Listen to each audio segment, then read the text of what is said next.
trials and troubles, I will be still surviving. Through my pain and times of sorrow, I will be still surviving. Be it family, stress with enemies, or addiction, I will be still surviving. With God on my side, forever will I remain still surviving. Welcome to Still Surviving. I'm your host, Gigi Blackshear. We know that life can be filled with traumatic circumstances and situations.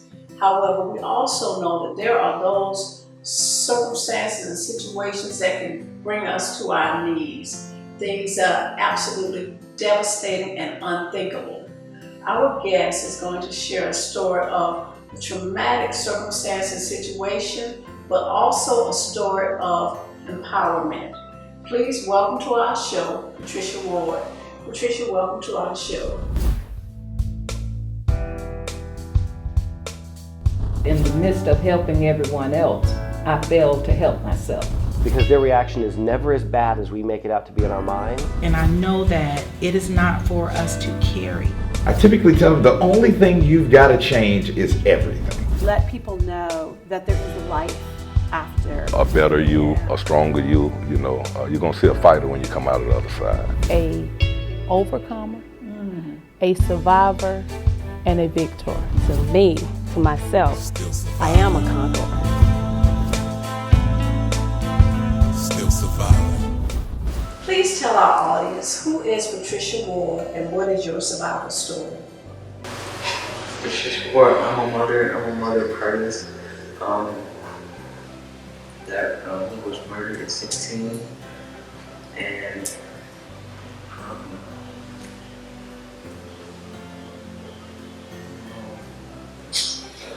You say your son was murdered at 16 years of age? yes.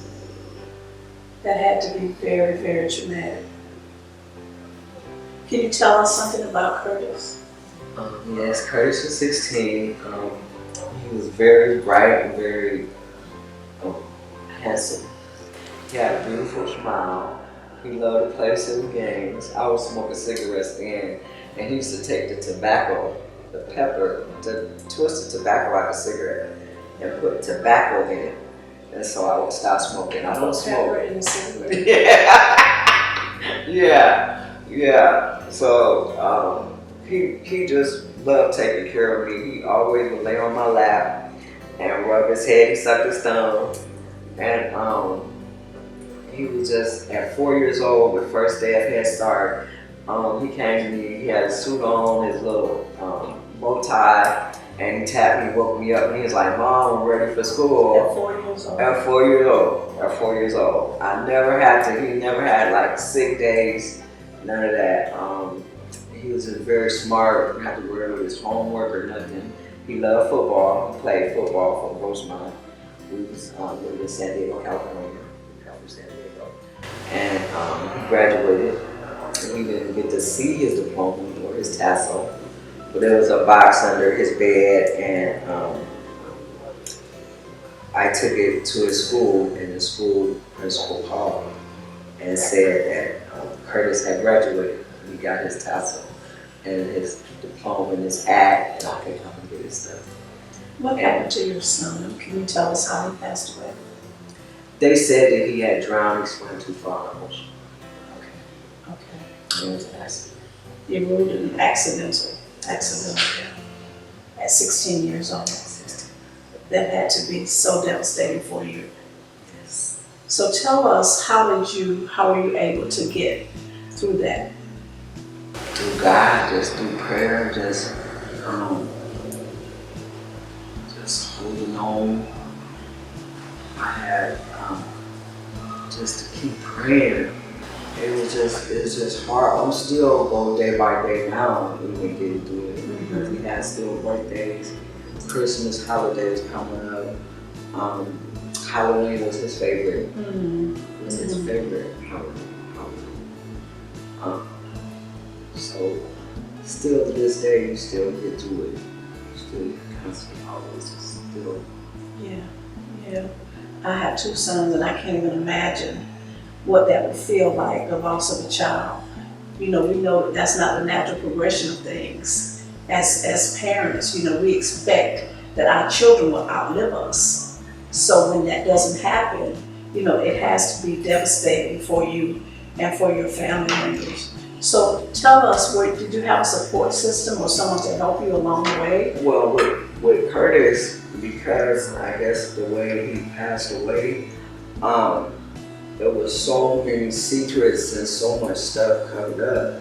I wasn't really supposed to talk about Curtis. It was just saying, okay, he's gone, so get over it. And our age, where we grew up at, death was more or less you go to the funeral, go to the wedding, bury him, and then you just basically pretty much move on.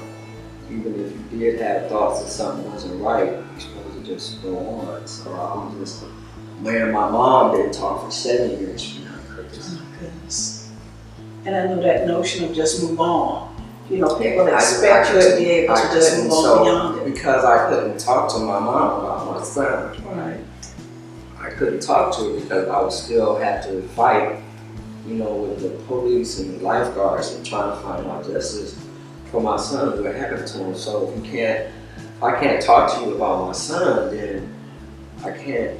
What are we going to talk about? What do we talk about? Yes. Grief is a process. It's not something that happens and you get over it right away, but it takes time. It takes time to be able to process, and everybody processes grief differently. So where there are those that may say, oh, you should be past that by now at this point in your life, you should be beyond it, that's not necessarily the case. I can't imagine in the loss of a loved one, that you can just get over that. Maybe something that you can get through, but not necessarily get over it. Never get over it. So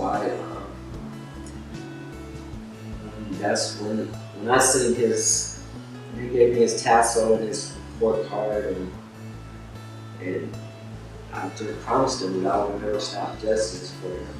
And having his graduation, I had to be a source of comfort for him. Oh yeah, I still got his hat. I got it in my wall. We moved here from out of San Diego because my daughters didn't want to have their kids raise their kids there, so they moved here to Jacksonville. So now we live in Jacksonville, Florida. And so I have his hat hanging up. I have a whole wall full of his diploma, his big picture. And I don't have a picture here with me right now, which is surprising. You just get so used to when you going to different places. You get so much on the Curtis law and helping other people. They tell you have to separate it, and so I don't get to just talk about Curtis. I kind of put him in the back of my head because it's supposed to be. I don't understand why it's supposed to be a difference, but it's supposed to be a difference between the petition getting it through. I even had one legislation said that they would pass the law and put it in as a bill if we change the name and not call it Curtis. And I know we're talking about some work that you're doing on behalf of your son. So we're going to take a little break, and then we're going to come back, and then we'll give you time to tell us about the work that you're doing to help others. Thank you, Gigi. We'll be back in just a moment with more from Patricia Ward. Still surviving. We are back with Patricia Ward. Patricia, please tell us about Justice for Curtis. Justice for Curtis is a nonprofit organization. We have turned into a nonprofit organization called JusticeForCurtis.org. And I've been fighting for justice for my son for 20 years. Like I said, it was real accidental. And then in 2017, after fighting for 18 years, 17 years, the coroner sent us the 4th death certificate out. Oh my goodness. Yes, ma'am. The 4th death certificate out, homicide. Wow. So now it's a homicide. Wow. Yes. So had you not been vigilant Yes, ma'am. about getting the information, your son's death would have been ruled Accident. accidental, when you knew in your heart of hearts that it wasn't. Yes, ma'am. Yeah. So talk to us about the process that you had to go through to get that information. Because they told me that he drowned because he swam too far into the ocean. Mm-hmm. But I knew that Curtis could swim because he was teaching me how to use Right. backflows and safety tips. So that stayed on my heart. We knew Curtis knew how to swim. So I went to the lifeguard, and the lifeguard, they was like saying that you gotta sign this Privacy Act to get information from them. Then I went to the police station, the homicide division, the one that said that they had Curtis's case, and he would give me bits and pieces because it's accidental now. It's not homicide, so I should be entitled to any All information. So he would give me 1 and 2, and 3 would be missing, 4 and 5, and 6 would be missing. So I went to the city manager, I went through just everything, and just being so crushed and hurt, how being treated. And these are the last people that see your child after you. That's the end of their story. Right. You know, the homicide detectives and the coroners. Mm-hmm. They put the end to Your a son's child's story. Yeah. And they made me feel like I was wrong for asking them anything about my son. And they didn't know my son. They didn't know Curtis. Right. So that's when we started the Curtis Law. And it helps families get basic information. Because when you call down there and you ask for, if I say, what, I'm calling concerning Curtis Winston. He got killed on 29th Street. They'll give you this, we don't have no information for you, treat you out with this whole story. Right. But with Curtis Law, under the Curtis Law, they will have to give you basic information. Therefore, when your child passes away, it'll be a sheet of paper and they'll give you 2 case numbers. One case number goes to the homicide division and the second case number goes to the coroner division. Okay. The coroner division is public information. So you don't have to go through no channels for that. Anybody can get that. Yes. And so you'll have the coroner that did the autopsy on your child. Mm-hmm. You'll have the case number, and you'll have the address and the phone number.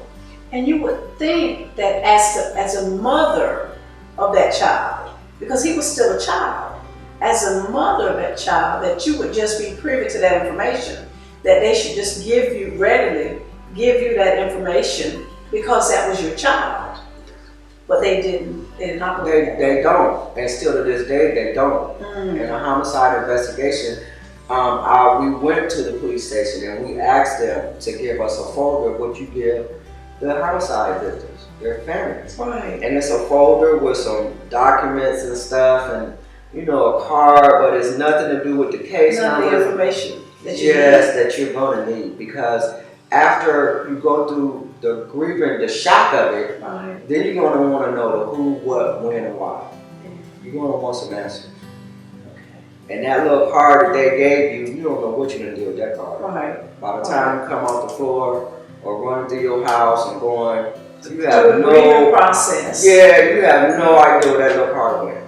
But that paper, all that information would be on there. The homicide, the number, the coroner, the case number, all that would be on there. So when you're ready, you could call the JSO, you could call them, or hopefully we can get this worldwide. That's my goal, is to have it worldwide.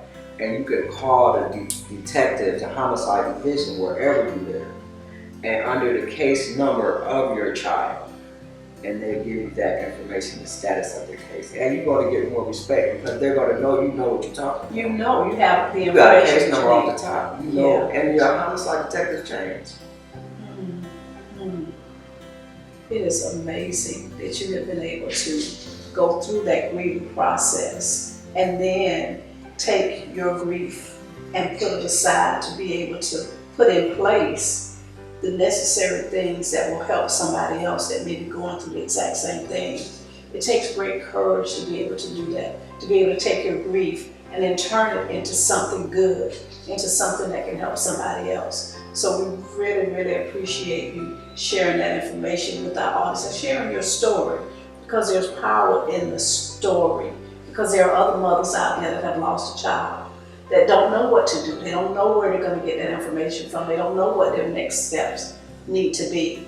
So please tell our audience how they can get in touch with you and how they can get more information about your foundation and how, if they are in need of some services, that they can get that information. They can go to our website, justiceforcurtis.org. That's justice, the number 4, curtis.org. Our phone number is 904-360-9306. And I also want to share with you, Gigi, the Program Success magazine that we was entered into. And they can also find we're in there, our About Us, the Justice for Curtis, our website, everything is located in the Program Success issue. And they can find us there. And I just thank you guys for just allowing me to talk about Curtis. Patricia, thank you so much, Gigi. It has been such a blessing having you on our show. And we know that your story is going to help someone. So thank you. We'll be back with Christian counselor Deborah Eichelberger in just a moment. Still surviving. We're back with Christian psychologist Dr. Deborah Eichelberger. Dr. Deborah, welcome back to our show. Thank you for having me. Dr. Deborah, after listening to Patricia's story, there was so much in her story. Yes. You know, in the loss of a child, it tears your heart out to think that someone has lost a child at the age of 16. And that grief process, going through that grief process, and then her talking about having to deal with all the red tape, about getting the information. What would you say to someone that's in the middle of that situation, that's dealing with the loss of a child, first of all?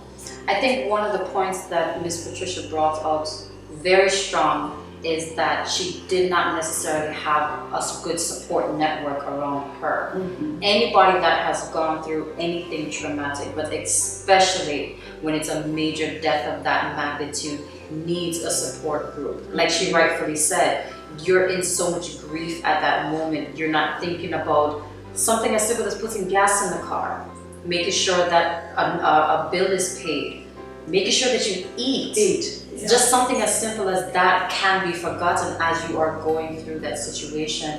And on top of what she had to go through, she had to deal with a court system that is ill-prepared to really work on cases that have to do, especially with our minority youth. A support system is the number one thing that a person needs during that time. Yes. And then on top of the loss and the grief process, dealing with the trauma of having this thing happen to your child and not being able to get the information that you need from the court system, all of that has to just be a very heavy weight on the person. Absolutely. Processing that and trying to go through that. But then still having the presence of mind that somebody else might need this too. How can I take this and turn it into something good? How can I get not just help for myself in this situation, but help for others as well? I believe that every trauma that a person goes through, if they accept it for what it is, they come to terms with what it is, God can use that to become their ministry. And that is exactly what Patricia Ward did in this situation. That even with all of the pain and all of the struggle that she went through, she realized that there was a need. And in that need that she had, she recognized there are others that are probably going through this. So let me make the path easier for a path that wasn't even created for me. So Miss Patricia is a trendsetter and a path setter for those that are going to be going through those same things. And for them, she's also been able to get resources for them as well, such as resources with Wilson Hospital, where they can get the grief therapy with other people that are going through those similar situations, specifically when it comes to children. I feel, as I've seen in my practice, the death of a child impacts much greater than the death of a spouse or the death of a parent, because we truly don't expect to outlive our children. We expect that our children take care of us and we get old and then we die. And right, we talk about that natural process. It's not something that even is something you can't prepare for. As children, we can kind of prepare for our parents' death. We know eventually they will go before we do. You kind of sort of prepare if you have a spouse.